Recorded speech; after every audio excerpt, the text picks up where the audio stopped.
نحمده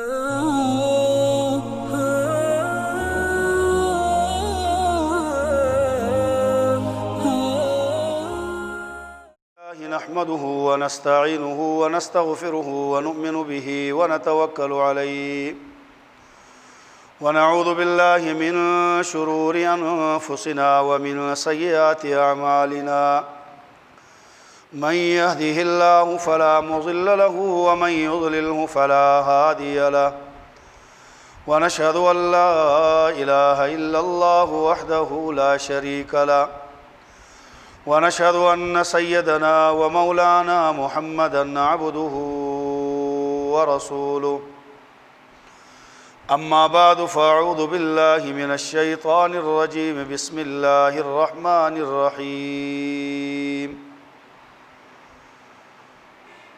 يا ويلتى ليتني لم أتخذ فلانا خليلا صدق الله ورسوله النبي الكريم اللهم صل على محمد وعلى آل محمد كما صليت على إبراهيم وعلى آل إبراهيم إنك حميد مجيد اللهم بارك على محمد وعلى آل محمد كما باركت على إبراهيم وعلى آل إبراهيم إنك حميد مجيد سبحانك لا علم لنا إلا ما علمتنا إنك أنت العليم الحكيم رب اشرح لي صدري ويسر لي أمري واحلل عقدة من لساني يفقه قولي رب زدني علما رب زدني علما رب زدني علما انتہائی واجب الاحترام دوستوں اور بزرگوں، گزشتہ جمعہ میں نے آپ حضرات کے سامنے انسان کو دنیا میں اپنی زندگی کیسے گزارنی ہے اس حوالے سے چند باتیں عرض کی تھی۔ آج آپ کے سامنے قرآن مقدس کی ایک آیت تلاوت کی ہے 19ویں سپارے سے کہ قیامت کے دن انسان کو جہاں اپنی اور کمزوریوں پر حسرت اور افسوس ہوگا، وہیں پر ایک افسوس اور حسرت انسان کو اپنے یار دوستوں پر بھی ہوگا کہ کیسے لوگوں کے ساتھ اس نے دوستی رکھی تھی۔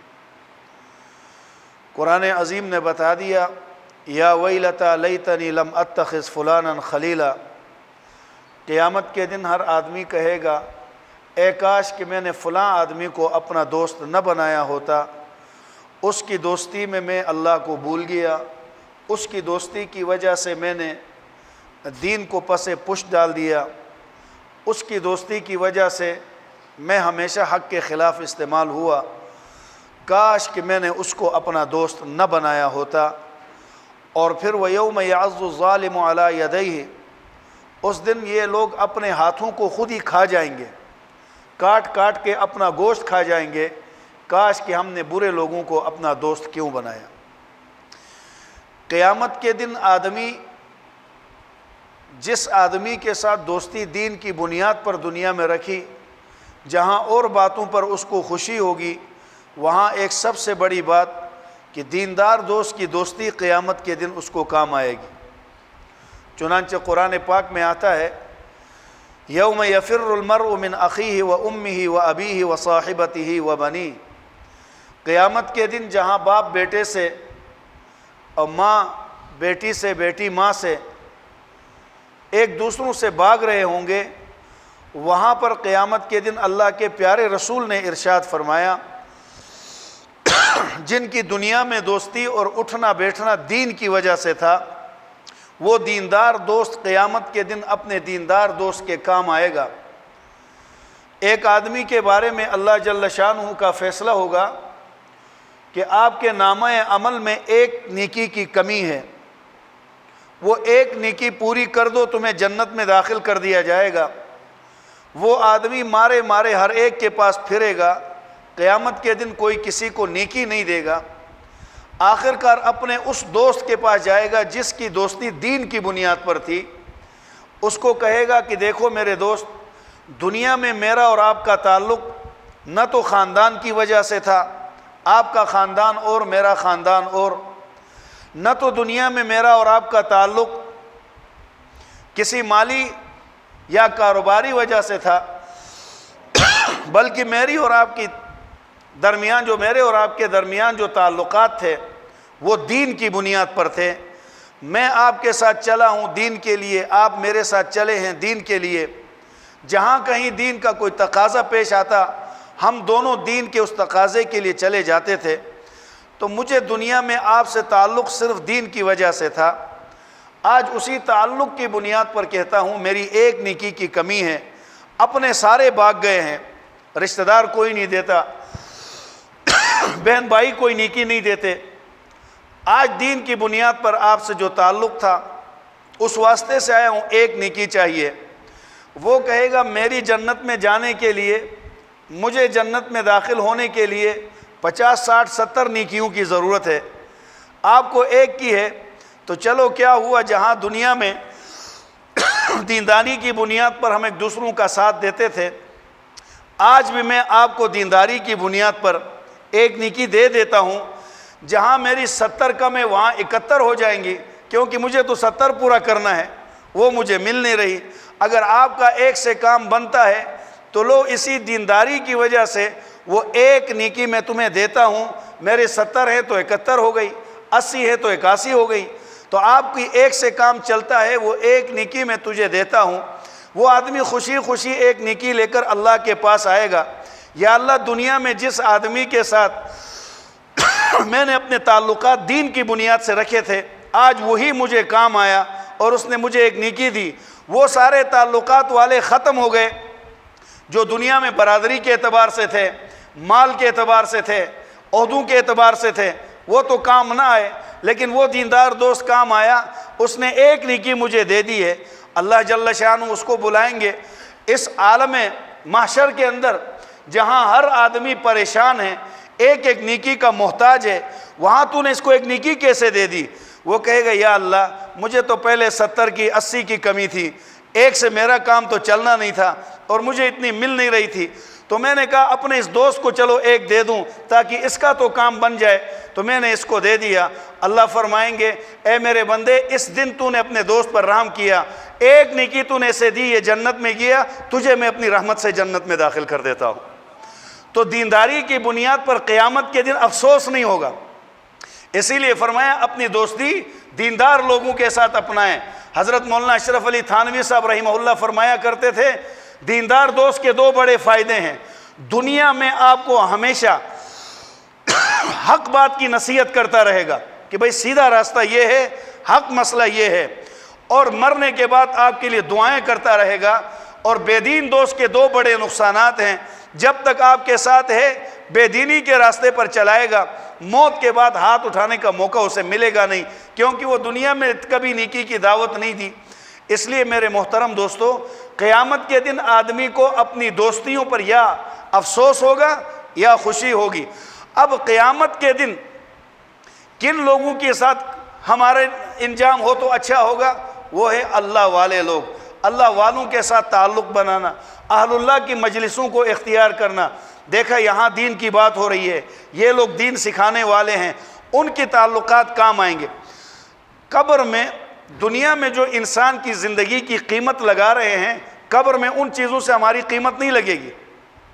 دنیا میں قیمت لگتی ہے یہ بڑے عالی شان بنگلے والا ہے، دنیا میں قیمت لگاتے ہیں یہ بڑی گاڑیوں والا ہے، اور ایک غریب جتنا بھی دینداری پر ہے اس کے پاس قیمت لگائی جانے والی چیز نہیں ہے۔ دنیا میں عالی شان بنگلوں سے قیمت لگتی ہے، دنیا میں بڑی گاڑی سے قیمت لگتی ہے، بڑے کاروبار سے قیمت لگتی ہے، اور بڑی اور عمدہ قسم کی سیٹوں سے اس کی قیمت لگتی ہے، لیکن موت کے بعد قیمت جو لگے گی وہ اعمال کی بنیاد پر لگے گی۔ موت کے بعد قیمت جو لگے گی وہ نیک لوگوں کی مجالس کی بنیاد پر لگے گی۔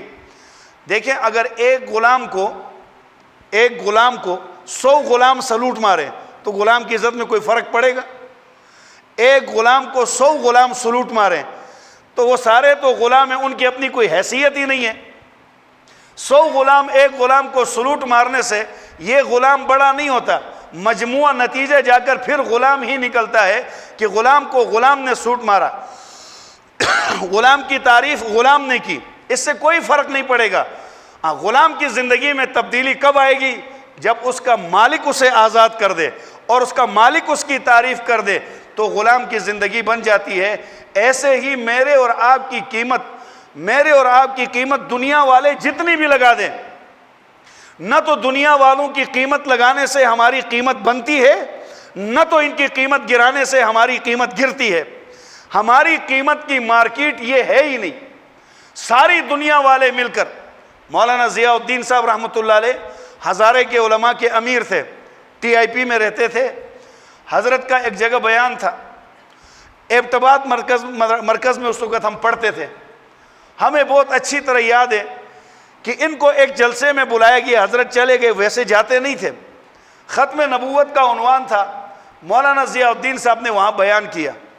4-5 جوان اٹھے اور نعرے لگائے، مولانا ضیاء الدین زندہ آباد، مولانا ضیاء الدین زندہ آباد۔ تو حضرت فرمانے لگے، آپ کے زندہ آباد کہنے سے نہ تو میں زندہ ہوتا ہوں اور آپ کے مرد آباد کہنے سے نہ تو میں مردہ ہوتا ہوں۔ ضیاء الدین اس وقت کامیاب ہوگا جس دن ضیاء الدین کی تقریر اور محنت کی قیمت ضیاء الدین کا رب لگا دے۔ جب اللہ میری قیمت لگا دے گا تو مجھے آپ کے پاس کرنے کی قطعاً کوئی ضرورت نہیں ہے، کیونکہ میرا مالک اللہ ہے، آپ کا مالک اللہ ہے۔ ہم ایک دوسروں کی قیمت لگائیں، ہم ایک دوسروں کی قیمت لگائیں تو ہماری قیمت لگانے سے کچھ نہیں ہوگا۔ کیوں؟ آپ بھی اللہ کے غلام ہیں، میں بھی اللہ کا غلام۔ اور غلام کی تعریف کرے کچھ بھی نہیں ہوتا، پھر بھی نوکر ہی ہوتا ہے۔ غلام اس وقت کامیاب ہوتا ہے جب غلام کی تعریف اس کا مالک کرے، غلام کی قیمت اس کا مالک لگا دے۔ حضرت مولانا حکیم اختر صاحب رحمۃ اللہ تعالی علیہ اہل اللہ کی دنیا میں ایک بڑا نام تھا۔ حضرت شاہ عبد الغنی صاحب رحمہ اللہ کے خلیفہ تھے۔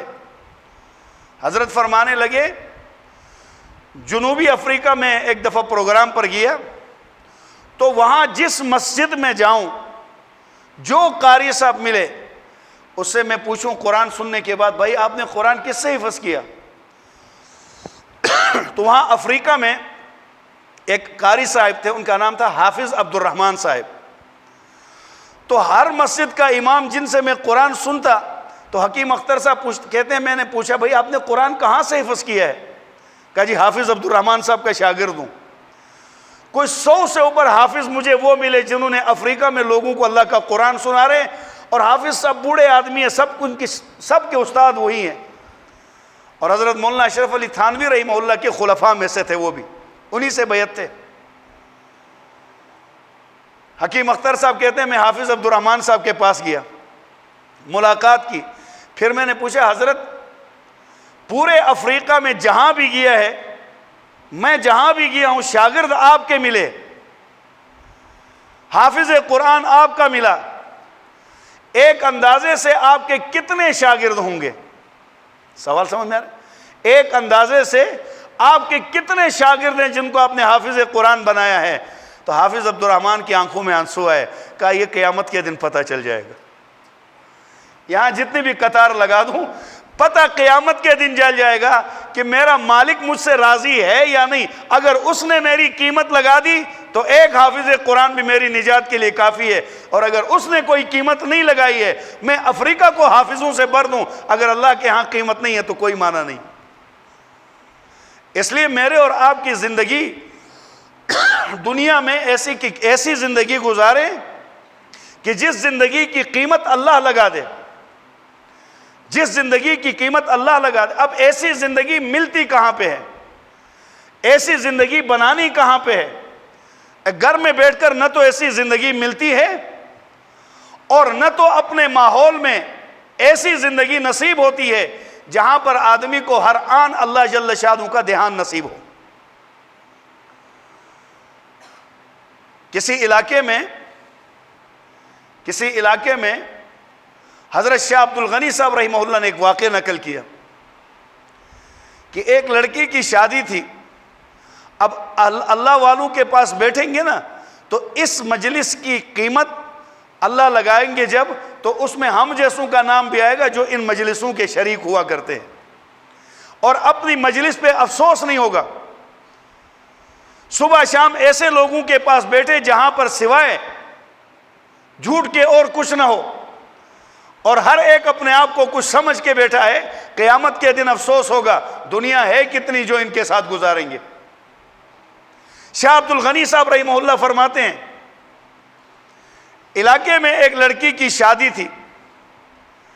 اس کی شادی پر سہیلیاں آئیں, اس کو خوب تیار کیا, میک اپ کروایا. جب لڑکی کو خوب دلہن بنا کے سجایا تو سہیلیوں نے کہا نظر بد سے اللہ تجھے بچائے, آج تو بہت ہی خوبصورت لگ رہی ہو.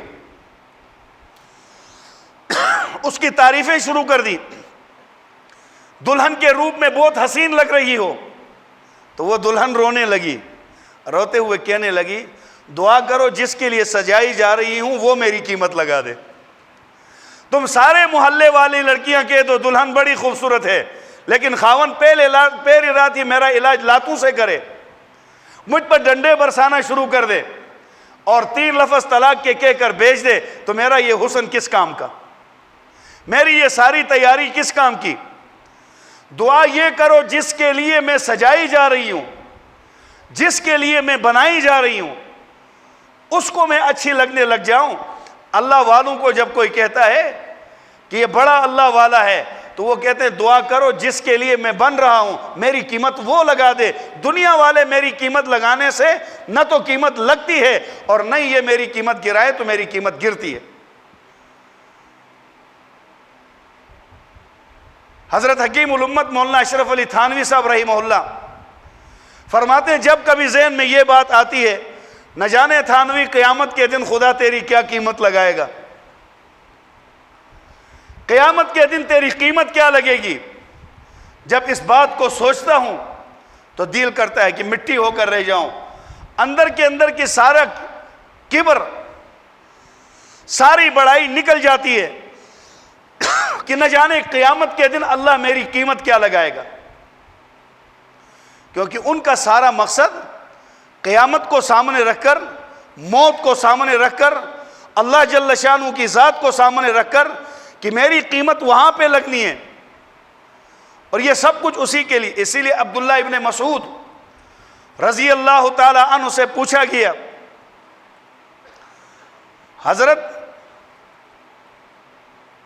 کے بارے میں جب سوال ہوا آپ کی نیکیوں کا کہ آپ بہتر ہیں یا جانور کی طرف اشارہ کر کے, یہ فرمایا میرے اور جنت میں داخل ہونے تک چند گاٹھیاں ہیں, اگر میں ان گاٹھیوں کو پار کر کے جنت میں داخل ہو گیا تو پھر میں سب سے بہتر ہوں, اگر ان گاٹھیوں میں پھنس گیا تو پھر یہ جانور مجھ سے بہتر ہے, کیونکہ جہنم کی وادیوں میں اس کو نہیں پھینکا جائے گا. اس لیے میرے محترم دوستو کہ دنیا میں انسان جو زندگی گزارتا ہے اس میں ہر قسم کی سوسائٹی کے ساتھ انسان اٹھتا بیٹھتا ہے, لیکن دیکھنا یہ ہے کہ قیامت کے دن ہماری سوسائٹی, قیامت کے دن ہمارا ماحول, قیامت کے دن ہمارا وہ دوست ہمارے لیے باعث حسرت اور افسوس نہ بنے. یا ویلتا لیتنی لم اتخذ فلانا خلیلا, 19ویں سپارے میں اللہ فرماتے ہیں قیامت کے دن اپنے ان دوستوں پر انسان افسوس کرے گا جن میں رہ کر دنیا میں وہ اللہ کو بھول چکا تھا, جن میں رہ کر وہ اللہ کے احکامات کو چھوڑ چکا تھا, اور موت کے وقت سے ہی ان الذین توفاہم الملائکۃ ظالمی انفسہم, فرشتے روح قبض کرتے وقت پٹائی کریں گے اور سختی سے روح نکالیں گے. اللہ روح نکلتے وقت میرے آپ کے ساتھ آسانی والا معاملہ فرمائے. اس وقت یہ سارے کے سارے منصوبے, ساری کی ساری سوچیں, محفلیں دری کی دری رہ جائیں گی. اب کام آئے گا وہ جو دنیا میں اچھے وقت میں, اچھی مجلس میں, اچھے لوگوں میں گزرا. اس وقت وہ شکایت کرے گا فرشتوں کو, فیما کنتم, 5واں سپارہ, زمین میں تمہاری کیا کارگزاری تھی, اور ساتھ روح نکال رہے ہیں فرشتے. پیارے رسول صلی اللہ علیہ وسلم نے فرمایا ہر جوڑ کے پاس لا کے فرشتے وہاں پر پٹائی کریں گے. ہمیں محسوس نہیں ہو رہا ہے, روح نکل رہے. ہم کیا کہتے ہیں, جنکنی کی بڑی تکلیف تھی بیچارے کو, ہر جوڑ پہ اس کی روح کو روکیں گے. اور پوچھیں گے فیم کنتم، کیسے لوگوں میں تم دنیا میں کیا کرتے رہے ہو، کیا کارگزاری ہے تمہاری؟ اب ہم پاس بیٹھے ہوئے ہیں، ہمیں آواز نہیں آ رہی، اللہ کہتا ہے یہ سب کچھ ہو رہا ہے، اور اس کے ساتھ ہو رہا ہے جس کے ساتھ عالم آخرت کی زندگی شروع ہو چکی ہے۔ تو وہ کیا کہے گا؟ اپنے دوستوں کی شکایت کرے گا، اپنی مجلس کی شکایت کرے گا۔ قالوا كنا مستضعفين في الارض، اے روح نکالنے والے فرشتوں، ہم زمین کے جس حصے میں تھے وہاں بڑے کمزور تھے، وہاں ہم دین کے لیے آواز نہیں اٹھا سکتے تھے۔ حضرات علماء نے ایک وجہ یہ لکھی کہ ہم دار الکفر میں تھے، ایک وجہ یہ ہے کہ ہم تھے تو اپنے علاقے میں، لیکن ہم نے کہا کہ اگر ہم آواز اٹھاتے ہیں یہ خفا نہ ہو، ہم نے سب کو خفا ہونے سے بچا دیا، لیکن جس کو خفا نہیں کرنا تھا اس کو کر دیا، جس کا خمیازہ ابھی بھگت رہے ہیں۔ جس کو خفا نہیں کرنا تھا اس کو کر دیا۔ ہم نے کہا اس مسئلے پر عمل کرتے ہیں، خاندان ناراض ہوتا ہے، نہیں کرتے ہیں، اگر ہم اس پر ڈٹ جاتے ہیں تو خاندان ناراض، نہیں چلتے خاندان ناراض، چلتے ہیں تو پھر اللہ ناراض۔ سوچ سوچ کے ہم نے کہا چلو اللہ کو پھر دیکھ لیں گے، خاندان والوں کو بچانا ضروری ہے۔ ہم کیا کریں؟ کننا مستضعفین فی الارض، ہم کمزور تھے، لیکن ہمارا یہ بہانہ قرآن نے بیان کیا، نہ میرا چلے گا نہ آپ کا، کسی کا نہیں چلے گا۔ جب یہ بات ہوگی، جس نے نافرمانی کی مجلسوں کی وجہ سے، اس کا یہ معنی نہیں کہ آدمی دوست نہ رکھے، میں نے عرض یہ کیا کہ اپنے دوست ایسے نہ رکھیں جو اللہ کا باغی بنا دے، ایسے لوگوں سے دوستی نہ کرے جو دین کا باغی بنا دے۔ خیر کی دوستی پر میں نے آپ کو حدیث سنا دی، قیامت کے دن جب سب بھاگ جائیں گے، ایک دیندار دوست اپنے دوست کو نیکی دینے کے لیے پہنچ جائے گا، دین کی بنیاد پر۔ تو آگے سے جواب دیں گے کننا مستضعفین فی الارض، اے فرشتوں ہم کیا کرتے؟ ماحول ہی ایسا تھا، اگر ہم اس ماحول میں اس طرف آتے ہیں تو پورے خاندان سے ٹکر لینی پڑتی ہے، خفگیاں ہوتی ہیں۔ تو پتہ ہے فرشتے کیا کہیں گے؟ قرآن الم تکن ارض اللہ واسعہ، کیا اللہ کی زمین وسیع نہیں تھی؟ صرف تمہارا محلہ ہی تھا زمین کے اوپر؟ اپنے محلے سے نکل جاتے۔ دین کے لیے ہجرت آدمی کب کرتا ہے؟ جب جس علاقے میں وہ اپنے دین کی حفاظت نہ کر سکتا ہو، ایسے علاقے میں جائے جہاں کھل کر وہ اللہ کے دین کی حفاظت بھی کر سکتا ہو، عمل بھی کر سکتا ہو۔ الم تکن ارض اللہ واسعہ، کیا تمہارے پاس اللہ کی اور زمین نہیں تھی؟ اگلا جملہ فتہاجروا، اس زمین کی طرف ہجرت کرتے۔ اللہ حضرت مولانا الیاس صاحب رحمۃ اللہ تعالی علیہ کی قبر پر بے شمار رحمتیں نازل فرمائے۔ انہوں نے تو یاد دہانی کے لیے ایسے افراد تیار کیے جنہوں نے آ کر ہمیں دروازے پہ دستک دے کے کہا بھائی مسجد کی طرف تھوڑا سا چکر لگائے، ابھی وقت ہے، سانس چل رہے ہیں، سانس ہے تو چانس ہے، سانس گیا چانس گیا۔ ابھی تو یاد دہانی کی ایسی صورتیں پیدا فرما دی کہ بھائی نکلو اس ماحول سے، آؤ تھوڑا سا یہاں پہ۔ تو ان بیچاروں کو تو تم نے جواب دیا، اور امیر صاحب ہم نماز پڑھ کے آئے ہیں، جاؤ بے نمازیوں کو دعوت دو۔ ان کو تو دعوت دیا تو ان کو کہہ دیا ہم مسلمان ہیں، جاؤ کافروں کو دعوت دو۔ انصاف سے بتائے، جب اذان ہوتی ہے تو ہمارے بازار مسلمانوں والے بازار لگتے ہیں، ان کو بھی جا کر دعوت دو، کہیں گے جی ہم مسلمان ہیں۔ کیا اذان کے وقت ہمارے بازار بتاتے ہیں کہ ہم مسلمانوں والے بازار ہیں؟ مدینہ منورہ میں رسول اکرم صلی اللہ علیہ وسلم کا مبارک دور ہے، حبشے کے بلال نے مسجد نبوی میں اذان دی، اللہ اکبر اللہ اکبر۔ ہم یہ نہیں کہتے کاروبار نہ کریں، صحابہ کاروبار بھی کرتے تھے۔ ابو بکر صدیق سے بڑا تاجر کون ہے؟ حضرت عثمان سے بڑا تاجر کون ہے؟ عبد الرحمن بن عوف سے بڑا تاجر کون ہے؟ تجارت میں اللہ کے نبی سے بشارتیں لے کر گئے، مدینے کا تاجر، مکے کا تاجر ابو بکر۔ حضور کیا فرماتے ہیں؟ یا رسول اللہ قیامت کے دن آپ کا کوئی ایسا امتی ہوگا جس کو جنت کا ہر دروازہ پکارے میرے اندر سے آؤ، میرے اندر سے داخل ہو جاؤ۔ ہاں ابو بکر میری امت میں ایسا بھی ہے۔ پھر حضور نے امت کا کوئی غریب پیش نہیں کیا، مکے کے تاجر کو ہی پیش کیا، فرمایا اما انک یا ابا بکر اول من يدخل الجنہ، اے ابو بکر تو ہی وہ آدمی ہے جسے جنت کا ہر دروازہ آواز بھی دے گا اور سب سے پہلے تو جنت میں بھی داخل ہوگا۔ یہ تاجر کو کہا جا رہا ہے۔ عبد الرحمن بن عوف جیسے تاجر کو حضور فرماتے ہیں عبد الرحمن فی الجنہ، ابھی عبد الرحمن دنیا میں پھر رہے ہیں اور حضور فرماتے ہیں عبد الرحمن جنتی ہے، تاجر کا کہہ رہے ہیں۔ ارے میرے دوستو، ہم بازار میں کسی پر انگلی نہیں اٹھا رہے یہ ایسا کر رہا ہے، میں عمومی ہماری فضا کی بات کر رہا ہوں۔ یہ تبلیغ والے اللہ جزائے خیر دے، یہ جب پہنچ جاتے ہیں تو کہتے ہیں امیر صاحب کافروں کو دعوت دو۔ اگر اس وقت کہہ دے بھائی جان یہ بازار اس وقت مسلمانی پیش کر رہا ہے، آذان ہو گئی، ایک عیسائی کی دکان ہے ایک مسلم کی دکان ہے، آذان ہوئی، عیسائی نہیں اٹھا، مسلمان بھی نہیں اٹھا، ظاہری طور پر ان دونوں میں اسلام کا فرق کر دینے والی چیز کیا ہے مجھے بتائیں۔ حضور علیہ السلام نے فرمایا تھا نماز ہی وہ چیز ہے جو کافر اور مسلمان کے درمیان فرق کرتی ہے۔ مدینہ منورہ کے اندر آذان ہوتی ہے، اللہ اکبر اللہ اکبر، ایک حداد لوہار، صحابہ لوہے کا کام بھی کرتے تھے، ہر کاروبار ان میں تھا۔ اسلام نے ہمیں کاروبار سے نہیں روکا، بلکہ پیارے رسول صلی اللہ علیہ وسلم نے ترمذی کی مشہور حدیث ہے التاجر الصدوق، کتنی بڑی فضیلت سنائی۔ یہ فضیلت حاجی کے لیے نہیں ہے، مسجد کے امام کے لیے نہیں سنائی کہ جی امامت کر رہا ہے اس کا۔ التاجر الصدوق، سچا اور سچائی سے تجارت کرنے والا تاجر، چاہے وہ کپڑے کا ہے، چاہے وہ دال چینی کا ہے، چاہے وہ سریے کا ہے، کوئی بھی کاروبار ہے،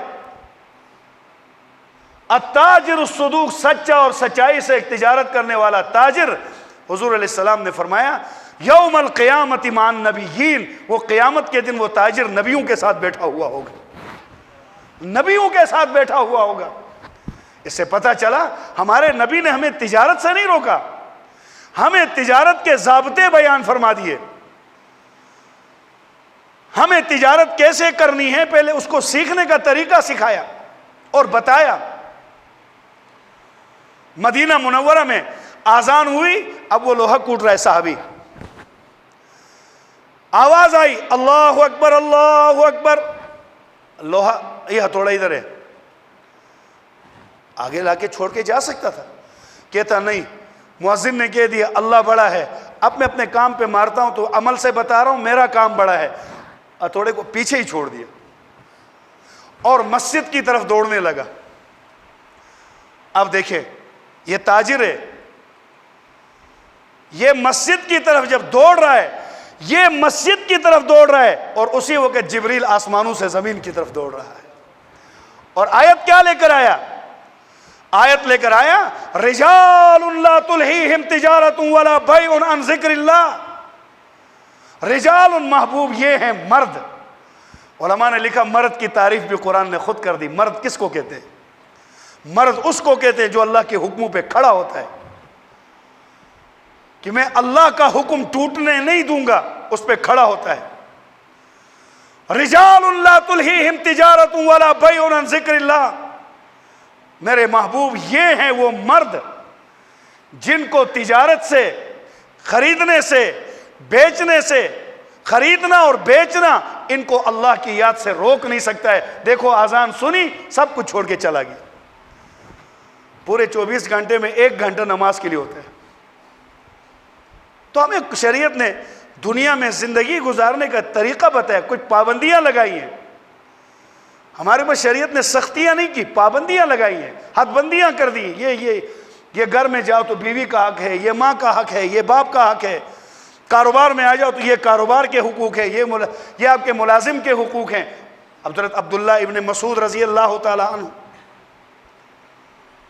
عبداللہ ابن مسعود رضی اللہ تعالی عنہ ایک دن آئے تو جو عمدہ لباس حضرت عبداللہ بن مسعود نے پہنا ہے، دیکھا وہی لباس ان کے غلام نے بھی پہنا ہوا ہے۔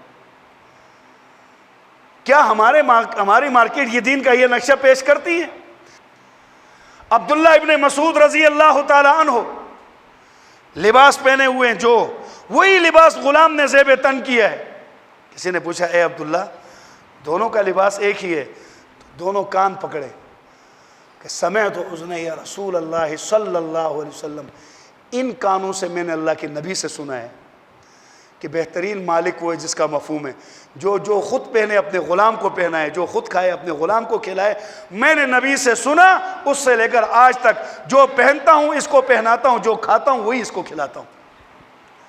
یہ بھی انسان ہے، اس کو میرا غلام اللہ نے بنا دیا ہے، تو یہ نہیں کہ یہ کوئی اللہ کو برا لگتا تھا، میں کوئی اللہ کا بہت خاص تھا۔ اس کا امتحان غلامی میں لیا جا رہا ہے اور میرا امتحان مالک بنا کے لیا جا رہا ہے۔ اس لیے میرے دوستو، دنیا کے اندر یہ چیز ملے گی کہاں؟ نیک صحبت سے، نیک مجالس سے، نیک ماحول سے، ورنہ قیامت کے دن اپنی مجلسوں پر افسوس ہوگا، کاش کہ ہم وہاں نہ بیٹھے ہوتے اور خیر کی محفل میں ہوتے۔ فرشتے موت کے وقت کہیں گے الم تکن ارض اللہ واسعۃ فتہاجروا فیہا، اللہ کی زمین اتنی وسیع تھی، کچھ وقت کے لیے ہجرت کر لیتے، پکے نہیں جا سکتے تو 4 مہینے کے لیے تو سب جا سکتے، ایک آدھ چلہ تو سب لگا سکتے، ہجرت کر کے دوسرے علاقے میں گیا اپنا دین سیکھ کر کے آ جائیں۔ ہمارے ایک ساتھی کارگزاری سناتے تھے کہ رائیون سے ایک جماعت آئی، بس آئی لاہور سے، اس میں ایک ساتھی تھا چلہ لگا کر آیا تبلیغ میں۔ اب راستے میں آئے، نماز کا وقت ہو گیا تو وہ پیچھے سے آواز دے استاد جی گاڑی روکے جی نماز کا وقت ہو گیا ہے۔ تو دوسرے لوگ کہ او مولوی صاحب بیٹھو چپکے سے، آگے اتنا لمبا سفر ہے تجھے نماز کی پڑی ہوئی ہے۔ پھر تھوڑا وقت گزرا، پھر آواز دیا استاد جی نماز کا وقت ہو گیا گاڑی روک دیں۔ لوگ کہ مولوی صاحب بیٹھو، کیا نماز آگے جا کے پڑھ لو گے۔ اللہ بڑا غفور الرحیم ہے، کتنا غلط استعمال کرتے ہیں اس لفظ کا۔ اللہ کے حکم کو توڑ کر اللہ بڑا غفور الرحیم ہے۔ میرا والد بہت اچھا آدمی ہے، میرا والد بہت نرم دل ہے، اس کے پھر آگے شراب پیے، کوئی اسے عقل مند کہے گا؟ غفور الرحیم کا یہ معنی ہے انسان خطا سے غلطی ہو گئی، اب جا کے معافی مانگ لو، وہ غفور الرحیم ہے، معاف کر دے گا۔ یہ معنی نہیں ہے کہ غفور الرحیم ہے کہہ کر زبردستی گناہ کرے۔ اب 3-4 بار ایسا کہا تو آخر اس ساتھی نے کہا بھائی آپ کی نماز فوت ہونے پر آپ کو غم اس لیے نہیں ہوتا، آپ کا کچھ لگا نہیں، ابھی میں اس نماز کے اوپر 20,000 روپے لگا کر آیا ہوں، چلے پہ پیسے لگتے رہے، ابھی ان نمازوں پر میں پیسے لگا کر آیا ہوں۔ تو جب آدمی پیسے دے کر کپڑا خریدتا ہے تو اس کو ضائع ہوتا ہوا دیکھ نہیں سکتا، پیسہ دے کر آدمی جوتا خریدتا ہے تو ضائع ہوتے ہوئے نہیں دیکھ سکتا، پیسہ دے کر گاڑی خریدے، کوئی اس کی گاڑی پر، موٹر سائیکل کی ٹینکی پر، اور سائیکل پر نیا خریدے، اس پر لکیر کھینچے، وہ لکیر وہاں نہیں کھینچتی، وہ دل پر کھینچتی۔ تو جس آدمی نے پیسہ دے کر نماز بنائی ہو، جس آدمی نے مال لگا کر دین سیکھا ہو، دیکھو قرآن کریم نے کیا کہا، ثم اورثنا الکتاب الذین اصطفینا من عبادنا، ہم نے اپنے بندوں میں سے کچھ کو اپنی کتاب کی وراثت کے لیے چن لیا ہے، وہ حفاظت کریں گے اس کی۔ اب مولوی صاحب ایک مسئلہ بار بار دہرائے، یار اسی پر یہ کب سے احتجاج کر، مولوی صاحب تھکتا نہیں ہے؟ کسی آدمی کی زمین ہو 10 مرلے کی، ایک آدمی اگر اس پہ کرین لگا دے، تہخانہ نکال رہے، چلو جی 5 مرلے پر میں اپنا گھر بناتا ہوں، زمین کا مالک اگر شور کرے اور باقی سارے لوگ اس مالک کو کہیں یار شور نہ کرو، پورا علاقہ ڈسٹرب کر دیا آپ نے، یہ یہاں پہ مکان ہی بنا رہا ہے 5 مرلے پر، ہم میں سے کوئی شور کرتا ہے، تو اکیلے شور کرتا ہے، تو وہ کیا کہتا ہے، اس زمین کا وارث میں ہوں، آپ نہیں ہیں۔ جس کی وراثت تباہ ہو رہی ہوتی ہے تو وارث کو تکلیف تو ہونی ہے، جس کا دین پہ کچھ لگا ہو، جب دین مٹ رہا ہو تو ابو بکر صدیق کی طرح اعلان کرتا ہے اَيُنْقَصُ دِينُ مُحَمَّدٍ وَأَنَا حَيٌّ، دین محمدی مٹ جائے، ابو بکر زندہ رہے، ایسا نہیں ہو سکتا ہے، میں مٹ جاؤں گا، چاہے تم مجھے اچھا کہو۔ کیا کہا حضرت عمر سے، انت جبار فی الاسلام انت جبار فی الجاہلیت وخوار فی الاسلام، تو جاہلیت کے زمانے میں بڑا دلیر تھا، اسلام میں آ کر کمزور ہو گیا۔ اس لیے میرے محترم دوستو، یہ بات آئے گی ماحول سے، اور خیر کے لوگوں کے ساتھ جب بیٹھیں گے فائدہ کیا ہوگا؟ اس کے اپنے مستقل فضائل ہیں، ایک تو دین سیکھنے کو ملے گا، دوسرا مولا روم نے ایک واقعہ لکھا، سلیمان علیہ السلام کے زمانے کا غالباً واقعہ ہے۔ سلیمان علیہ السلام کو اللہ نے پرندوں کی بولی سمجھنے کی طاقت دی تھی، چونٹیاں بولتی ان کی بات سنتے تھے۔ ایک دفعہ ایک چونٹی نے کہا، اے کاش کہ میرے بھی پر ہوتے، میں اڑ کے خدا کے گھر بیت اللہ میں چلی جاتی۔ اللہ پاک ہے نا دلوں کی بات جاننے والے، اللہ تعالیٰ نے حرم کے کبوتروں میں سے ایک کبوتر کو وہاں پہ بھیج دیا۔ وہ کبوتر آگے اس چونٹی کے پاس بیٹھ گیا، تو وہ چونٹی چلتے چلتے اس کبوتر کے پیر کے اوپر آ کے بیٹھ گئی، وہ کبوتر اڑ گیا، اور کبوتر کے پیر کے ساتھ چونٹی چمٹ گئی، جا کے کبوتر نے بیت اللہ شریف میں لینڈ کیا، اور کبوتر کے ساتھ وہ چونٹی بھی بیت اللہ شریف میں پہنچ گئی۔ جو چونٹی کے پیر کے ساتھ چمٹ جائے، جہاں چونٹی آ کے کبوتر کے ساتھ چمٹ جائے، جہاں کبوتر لینڈ کرے گا چونٹی وہیں پہ لینڈ۔ یہ اللہ والے جو ہوتے ہیں نا، ان کے ساتھ جو چمٹا رہے گا، جہاں اللہ والوں کی پرواز ہوگی، چمٹنے والوں کو بھی اللہ پاک وہیں پہ پہنچا دے گا۔ آپ ٹرین میں دیکھیں، ایک ہوتا ہے، گاڑیوں میں دیکھیں، بھی ٹرین میں بزنس کلاس، ریل کار میں پتہ نہیں، کاروباریوں کے لیے الگ سیٹیں، عوام کے لیے پیچھے الگ۔ وہ جو عام ڈبے جو لگے ہیں بزنس کلاس کے ساتھ، تو جو عام ڈبوں میں بیٹھ جاتا ہے، تو جا کے لاہور میں یا کراچی میں جہاں وہ وی آئی پی یا وی آئی پی ڈبے جہاں پہ اسٹیشن پہ جا کے رکتے ہیں، وہ عام ڈبے بھی وہیں پہ رکتے ہیں۔ اب ان سے کوئی پوچھے آپ یہاں کیسے پہنچے؟ بھائی ہمارا ڈبہ وی آئی پی والوں کے ڈبے سے جڑا ہوا تھا۔ یہ اللہ والے جو ہوتے ہیں، اہل اللہ، یہ وی آئی پی لوگ ہوتے ہیں، اور ہم جیسے فرسٹ تھرڈ کلاس ڈبے ان کے ساتھ جب لگ جاتے ہیں، تو ہماری بھی جا کر وہیں پہ سٹاپ ہمارا بھی ہوتا ہے جہاں پر ان اللہ والوں کا ہوتا ہے۔ اور قیامت کے دن ان مجلسوں پر افسوس نہیں ہوگا، اور خوشی کے باعث ہوں گے کہ میں نے اپنا وقت ایسے لوگوں میں گزارا۔ دیکھ، اس پر ایک آخری بات عرض کروں۔ حضور اکرم صلی اللہ علیہ وسلم نے سابقہ امتوں کی ایک جزئی کو بیان کیا، اس امت کا ضابطہ نہیں ہے، یہ جزئی ہے، کہ ایک آدمی نے، پچھلی امتوں میں ایک آدمی نے، ان رجلا کان فی بنی اسرائیل، بنی اسرائیل کا ایک شخص تھا، بخاری کی مشہور حدیث ہے، انہوں نے 99 قتل کیے۔ ایک بزرگ سے پوچھا، کسی صوفی سے، 99 قتل کیے ہیں، کیا خیال ہے اللہ معاف کرے گا؟ انہوں نے کہا نہیں۔ تو نے کہا چلو سنچری پوری کر دیتا ہوں، پھر اس کو بھی مار دیا، 100 پورے کر دیے۔ آگے راستے میں گیا، ایک عالم ملا جو دین کا علم جانتا تھا، اس نے کہا یار فلاں بستی میں جاؤ، وہاں کچھ اللہ والے بیٹھے ہیں، وہ اللہ اللہ کر رہے ہیں، شاید ان کی برکت سے اللہ تجھے بھی معاف کر دے۔ یہ جزئی ہے اس امت کے لیے، جس کو مارا ہے اسی سے معافی ضروری ہے، لیکن اللہ کبھی اپنی قدرت سے ایسا کر کے دکھاتے ہیں۔ اللہ کے نبی فرماتے ہیں، یہ آدمی اس بستی کی طرف چل پڑا، راستے میں یہ چکر آنے شروع ہو گئے، موت کا وقت تھا، گر گیا، تو اس نے اپنا سینہ جس بستی کی طرف توبہ کرنے جا رہا تھا اس طرف پھیرا، گر کے وہیں پہ مر گیا۔ پیارے رسول نے ارشاد فرمایا کہ فرشتے 2 قسم کے آ گئے، عذاب والے بھی، ثواب والے بھی۔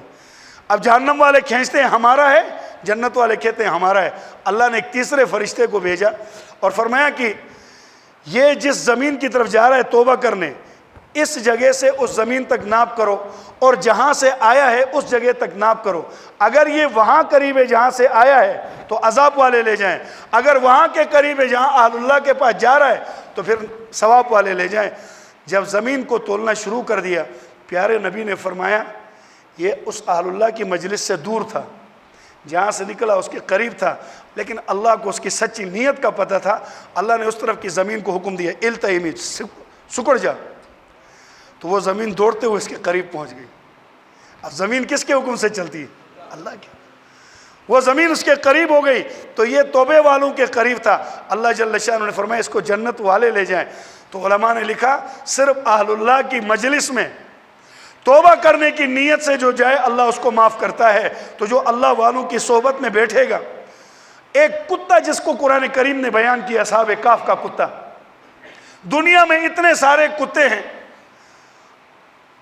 عمدہ عمدہ نسلوں کے کتے ہیں، لیکن اس عام کتے کا ذکر اللہ نے کیوں کیا؟ یہ 7 نوجوان ہیں، دقیانوس اگر اپنے آگے سجدہ کرنے کو کہتا ہے تو مجلس میں سے ایک جوان نکل گیا کہ میں اس کو سجدہ نہیں کروں گا، تمہیں بڑے اللہ کے ہوتے ہوئے ساری قوم نے کیا، اتنے میں دوسرا نکلا، تیسرا نکلا، اور ان میں سے قرآن کہتا ہے ہر آدمی دوسرے سے اپنے دل کی بات چھپا رہا ہے، کہیں یہ ان کا آدمی نہ ہو، سی آئی ڈی نہ ہو ہماری، کیوں نکلے ہو؟ بس ایسے آہستہ آہستہ بات چلتے چلتے کہا اس لیے نکلا ہوں، دوسرا نے کہا میں بھی اسی لیے نکلا ہوں، میں اللہ کے سوا کسی کو سجدہ نہیں کروں گا۔ یہ 7 آدمی نکل کر الگ ہو گئے تو اس مجلس میں ایک کتا تھا، اس نے بھی کہا میں اللہ کے سوا کسی کو سجدہ نہیں کروں گا، میں اللہ والوں کے ساتھ جاؤں گا، حالانکہ کتے پر سجدہ کرنا فرض ہے نہیں، کہا میں اللہ والوں کے ساتھ رہوں گا۔ وہ ان 7 اللہ والوں کے ساتھ ہوا۔ سورہ کاف دیکھیں، اللہ نے پورے سپارہ رکوع میں جہاں ان اللہ والوں کا ذکر کیا ہے، 7 اللہ فرماتے 8واں ان کا کتا بھی تھا، 8واں ان کا کتا بھی تھا۔ جہاں اللہ والوں کے سونے کا ذکر کیا کہ یہ اللہ والے یہاں آ کر سو گئے، اللہ فرماتے وَقَلْبُهُمْ بَاسِطٌ ذِرَاعَيْهِ بِالْوَسِيدِ، اس جہاں یہ سوئے تھے اس کی چوکھٹ کے پاس کتا بھی سویا ہوا تھا۔ اللہ تعالیٰ نے اس کتے کی تعریف فرمائی جو اللہ والوں کی محفل میں بیٹھا۔ تو میرے دوستو، دنیا کی جو زندگی ہے یہ قیامت کے دن یا افسوس والی ہوگی یا خوشی والی ہوگی، اپنی دوستی کی بنیاد پر۔ اور جن سے دوستی کرتا ہے آدمی، ایک آخری ضابطے اس میں اتنی بات دیکھیں، عربوں کے ہاں ایک مشہور مقولہ ہے، کوئی آدمی اچھا ہے یا برا اس کو سمجھنا ہو تو ضابطہ یاد رکھیں۔ عرب کہتے ہیں لا تسأل عن المرء لا تسأل، کسی آدمی کے بارے میں معلومات کرنا ہو تو آپ یہ نہ پوچھیں کہ یہ کون ہے، کس کردار کا مالک ہے، وَأَبْصِرْ قَرِينًا، اس کے دوستوں کو دیکھ کہ اس کا اٹھنا بیٹھنا کس کے ساتھ ہے۔ اگر اچھے لوگوں میں اٹھنا بیٹھنا ہے تو یہ اس کے اچھے ہونے کی دلیل ہے، کیونکہ یہ اچھوں کے ساتھ اٹھتا بیٹھتا ہے۔ اس لیے قیامت کے دن ہماری مجلسیں افسوس کا باعث نہ بنے، خوشی کا باعث بنے۔ اس لیے کہا جاتا ہے خیر کے ماحول میں، خیر کی مجلسوں میں، بھئی مسجد میں آئے، نماز پڑھ لیا، دیکھا تعلیم ہو رہی ہے، تعلیم میں بیٹھ گئے، قرآن کا درس ہو رہا ہے، درس میں بیٹھ گئے، پھر فارغ وقت میں اپنے کام بے شک کریں، خیر کی محافل کو اختیار کریں۔ اللہ تبارک و تعالی مجھے آپ کو اپنا وقت صحیح گزار کر جیسے اللہ چاہتے ہیں ویسے گزارنے کی توفیق عطا فرمائے۔ وآخر دعوانا ان الحمدللہ رب العالمین۔ اگر ہماری ویڈیو پسند آئی ہے تو اسے لائک کریں، کمنٹ کریں اور دوستوں کے ساتھ شیئر کریں، اور اگر ہمارا چینل ابھی تک سبسکرائب نہیں کیا تو اسے سبسکرائب کر دیں اور بیل آئیکن کو پریس کر دیں تاکہ ہر آنے والی ویڈیو آپ کو مل سکے۔ جزاک اللہ۔